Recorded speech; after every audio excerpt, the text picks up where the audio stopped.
সেই চাউল কটার সময় তো তুই তো 8-10 চাউল তোর মজা করলে বেশি আছে ভাই। যাই হোক, আজকে প্রথম ইয়ের যে আল্লাহ যা মিলে লিয়ে আন্তরে ওই 8-10 আমাকে আগে পূরণ করে দেবো, তারপর দিনটা আমার যা হয় হবে। আচ্ছা শোন, 8 চাউল না হয় আমি বেশি নিই তোর থেকে। হ্যাঁ হ্যাঁ, তাহলে এই যে তোক লিয়ে বেড়াচ্ছি, আমি ভালো চোখ দিয়ে লিয়ে বেড়াচ্ছি, আর তোক যদি ছাড়ে দেয় তুই কুটি যাবো রে?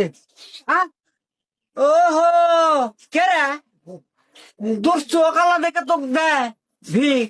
আমি কামা দেখে আমার মানুষের আমার ভিক দেয়। দুইজনও কি দেয় রে? দুইজনও কি দেখেই দেয়? এ আমাকে যুদ্ধ ট্রেন পাসু তিরান পাসু একবার উঁচু সমান করলে দেখে শুনে আসো, দেখে শুনে আসো। আমার এমনি চোখ কম পড়ে। খাবি রে, আমার খাবি খাবি দেখ তোর ডাক দিতে আছে। বিসমিল্লাহ, আল্লাহ লা ইলাহা ইল্লাল্লাহু মুহাম্মাদ রাসূলুল্লাহ। মাগো ও মা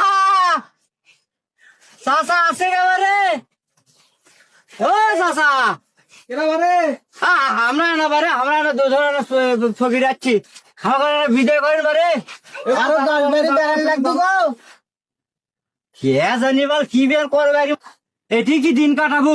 আসুন ওই ক্যাসল করবাম না, প্রথমে আজকে যে জিরে দিবি তাহলে আপনার যে বেশি লাভ আছে তো হ্যাঁ সেটা আমাকে পূরণ করে দেবো। শোন, বারবার ওই 8 চাউলের কথা বারবার করবো হ্যাঁ এই যে 8 চাউল আমি সুন্দর চাই না। এই তোর মনে তুই কর, আমার মনে হানি করিস। এই শালার এই যে আমার জন্য করে ওই শালার মাথা ফাইতে হয়ে যাবে রে। আর করলো কি রে? আদার করছে গো। আমি অর্ডার করছি, ভাইরা আমি এখন কি করবো? কি রে আমি এখন কোন দিকে